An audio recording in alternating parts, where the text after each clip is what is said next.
engine via a belt and pulley. When the engine is running, the shaft of the alternator is forced to rotate.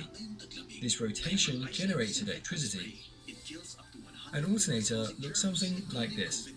The alternator produces a type of electricity known as AC, or alternating current, and this is why the unit is called an alternator. With AC electricity, the current of electrons flows forwards and backwards constantly. This is the same type of electricity that you will find in the power outlets of your homes, although the voltage in your homes will be much higher.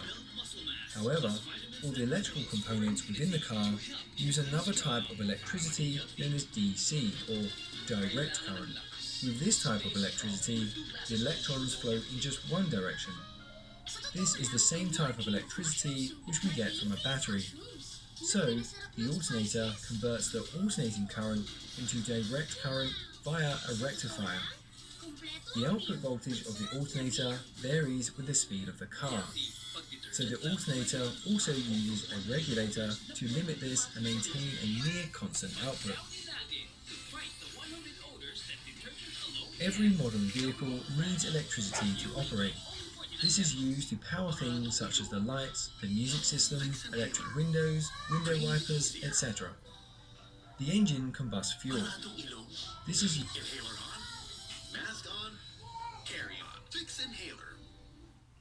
Ang milk dapat bilang pang-immunity. Dapat yung expertly made na tama for 3+ toddlers. Nido 3+. Todo na sa protection, tinodo pa sa brain and growth nutrients. Todo protect 3+ toddler. Nido 3+. Showtime, game na! Kahit malalim, o kahit tinong-galaw mo, ang panalo sa Sunsilk. With 5 flower used to turn the crankshaft and propel the vehicle along. Nakakagigil! Sunsilk! Today, I'll be cooking. Baka di masarap. Pero gawin natin masarap. The engine only provides mechanical force. It does not produce electricity. So, we need a way to power all the with more cubes. Are you getting complete freshness? All new close-up toothpaste for all-around freshness that comes from all-around care. Your important oral care needs. It fights bacteria, cleans deeply, lifts electrical plaque, devices within the vehicle, prevents cavities. For and that's where the all-around alternator freshness comes and in. all-around care. Within the engine bay, we also find a 12-volt lead-acid car battery. This stores energy in the form of chemical energy. It does not store electricity. By the way, we have covered how the car battery works in great detail. Do check that out, links can be found in the video description down below. When the engine is off, the battery powers the car's electrical components. This will drain the battery though. When the car starts, the battery provides a huge amount of current to the starter motor, which turns the flywheel and starts the engine. The battery is again partly drained during the startup because of the large current required to turn the starter motor. Once the engine is running, the alternator is used to recharge the battery so that it has enough stored energy to start the engine again in future. The alternator will also power the car's electrical devices while the engine is running.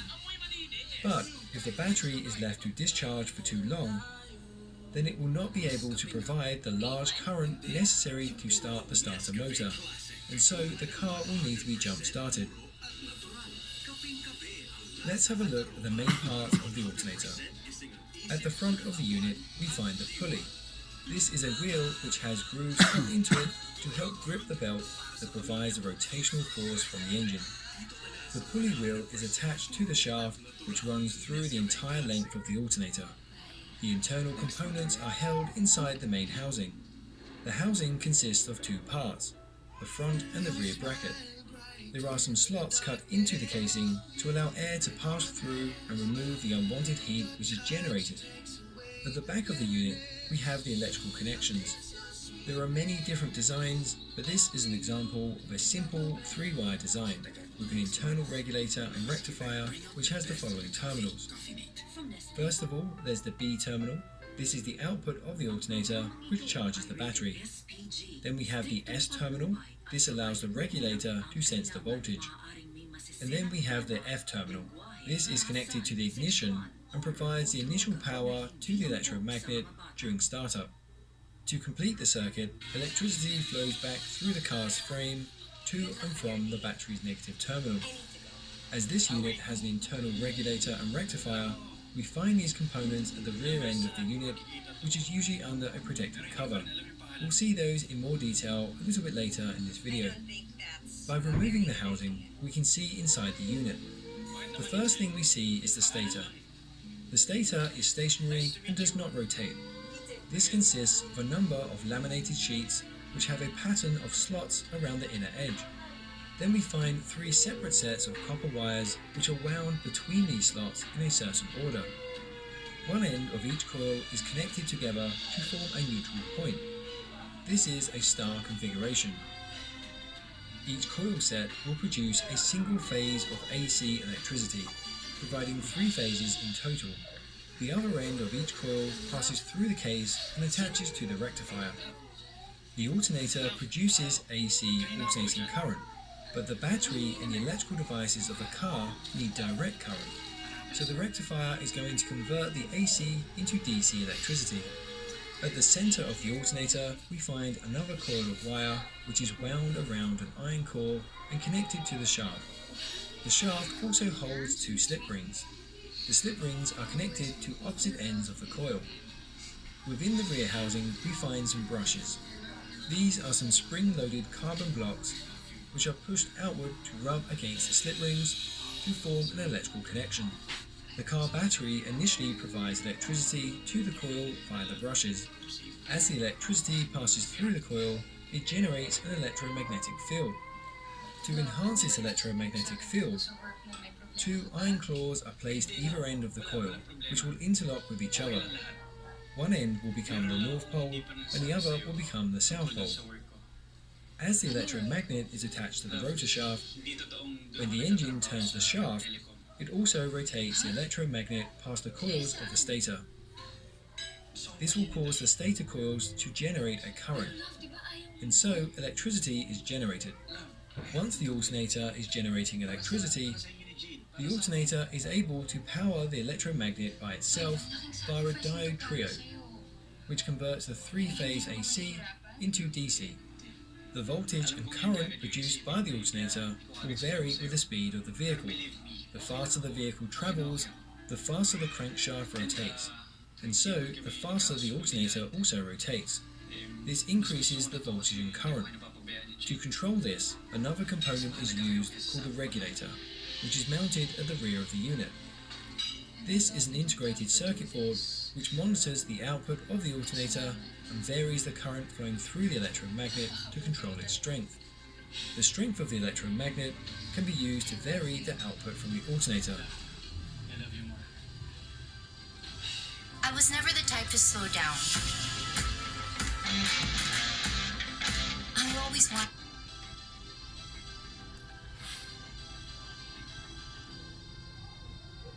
Electricity is the flow of electrons in a wire. The copper wire is made from millions and millions of copper atoms. Each atom has a free electron. This is an electron which is able to move freely between other atoms. It does move 2 other atoms by itself, but this occurs randomly in any and all directions, which is of no use to us. We need lots of electrons to flow in the same direction, and we do that by applying a voltage difference across the 2 ends of the wire. This forces the electrons to flow. If we reverse the battery, the electrons flow in the opposite direction. When electricity passes through a wire, an electromagnetic field is generated around the wire. If we place some compasses around the wire and pass a current through it, the compasses will align with the magnetic field. If we reverse the direction of current, the magnetic field reverses and the compasses change direction. If the wire is wrapped into a coil, the magnetic field becomes stronger. Each cross-section of wire still produces an electromagnetic field, but they combine together to form a larger, stronger magnetic field. The electromagnet produces a north and south pole, just like a permanent magnet. If we increase the current to the coil, the electromagnetic field increases. We can also do the opposite. If we pass a magnet through a coil of wire, a current is generated in the coil. The dial on the ammeter indicates a current flowing in the forward direction. This is therefore generating a DC or direct current. When the magnet stops moving, the diode returns to zero. When the magnet is moved in the opposite direction, the current flows in the opposite way, and the dial indicates a reverse current. If we move the magnet in and out repeatedly, the current will therefore alternate between flowing forwards and backwards.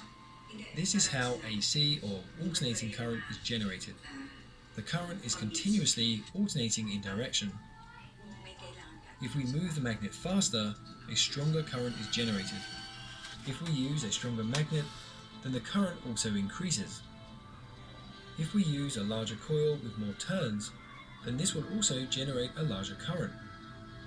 Instead of using a permanent magnet, we could use an electromagnet. As we move this in and out, it will also generate an AC current in the coil. But with the electromagnet, we can adjust the current and voltage to vary the strength of the magnetic field. This lets us control how much current is generated in the coil. Instead of moving a magnet in and out of a coil, we can generate a current much easier by rotating the magnet and placing the coils around this. The strongest part of the magnetic field is at the ends where the magnetic field lines converge. You can see the magnetic field lines by sprinkling iron filings over the magnet.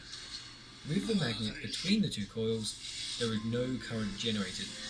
But as the magnet starts to rotate, the strongest part of the magnetic field gets closer and closer to the coil. The coil experiences a changing intensity of the magnetic field. This will cause more and more electrons to be pushed forwards up until its maximum intensity. Then the magnet starts to move away from the coil, so the magnetic field begins to decrease, and so does the current of electrons until it reaches zero again. And now the opposite end of the magnet begins to get closer to the coil, and this pulls electrons in the opposite direction. This again reaches a maximum point and then decreases back to zero. And so, if we were to plot this current on a chart, we would get a sine wave with a current flowing in the positive and in the negative regions. This setup gives us a single-phase AC supply. But we have all this empty space between the coils, which seems a bit of a waste. So what can we do with all this space? Well, we can add more coils to create more phases and provide even more power. If we place another coil 120 degrees rotation from the first phase, this will give us a second phase. Why? Because the coil is at a different angle, so it will experience the change in intensity of the magnetic field at a different time. The current is therefore going to flow forwards and backwards at a different time. That gives us another sine wave, which occurs at a different time. We still have empty space here, so we can add another set of coils at 120 degrees from the previous set to create a third phase. If we use just a single phase, then for every rotation of the magnet, half the time the current is flowing forwards and half the time the current is flowing backwards. But with three phases, we always have a phase which is flowing forwards, and we always have a phase which is flowing backwards, which means we can utilize this to provide more power. Instead of having 3 separate coils and 6 wires, as the phases are always switching between forwards and backwards, we can connect the ends of the coils together. The current will then flow freely between each coil as it changes direction.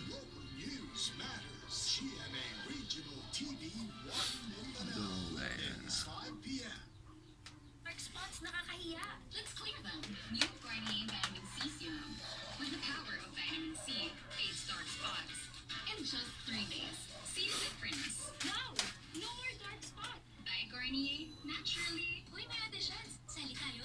Now we are producing 3-phase AC electricity, but all of our electrical circuits and components within the car use DC or direct current. So we need a way to convert AC to DC, and for that we use a full bridge rectifier. This is essentially just 6 diodes connected in pairs and wired in parallel. Diodes only allow current to flow in one direction, and they block the current in the reverse direction. With a single phase supply, for every turn of the magnet, current will only flow for half of the term. The other half will be completely blocked. If we connected each of the three phases separately to a diode, then the current will flow or be blocked at different times. Therefore, we can combine these phases into a block of diodes, and only the phase nearest its maximum will be allowed to pass through. This gives us a slightly rippled DC output. To smooth this ripple out, we can connect a capacitor which will basically absorb electrons and then eject electrons automatically to maintain a constant output. This gives us a constant smooth DC supply. By the way, we have covered diodes, capacitors and power inverters in great detail previously. Do check those videos out, links can be found in the video description down below. Okay, so now we have a DC output. But if the magnet is connected to the engine and the car speeds up, then the magnet will spin faster and that will increase the output voltage and current. We don't want that because it will kill all of our electronic components within the car.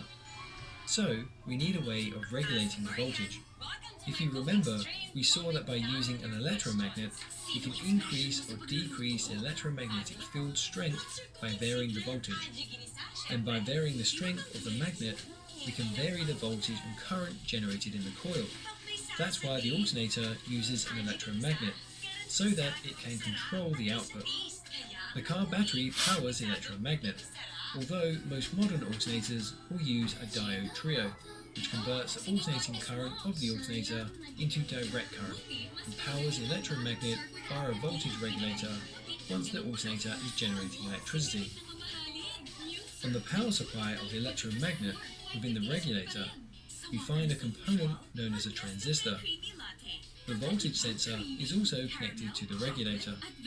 The transistor is a type of electronic switch, which can be turned on and off thousands of times per second by a controller. This can be used to control the amount of current flowing. If we imagine that the current flowing through the coil from the battery is at its maximum level for a given period of time, then we get 100% current and the electromagnet is at 100% of its strength. If the car speeds up, then the magnet will spin faster and that will increase the output voltage and current. But if we now control the switch so that electricity is only flowing for half of the time, then we get 50% of the current and therefore the electromagnet is only 50% of its strength. So, by measuring the output of the alternator and then varying the open and close times of the transistor switch, we can control the current flow through the coil and the strength of the electromagnet.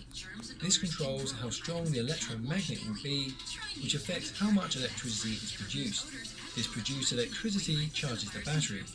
But now that you are all charged up, check out squarespace.com to create your own online web presence, which is packed with features to empower individuals to launch, share and promote their own projects. There's powerful blogging tools to showcase your project photos, videos and progress updates. You can easily schedule appointments for classes and sessions with team members or clients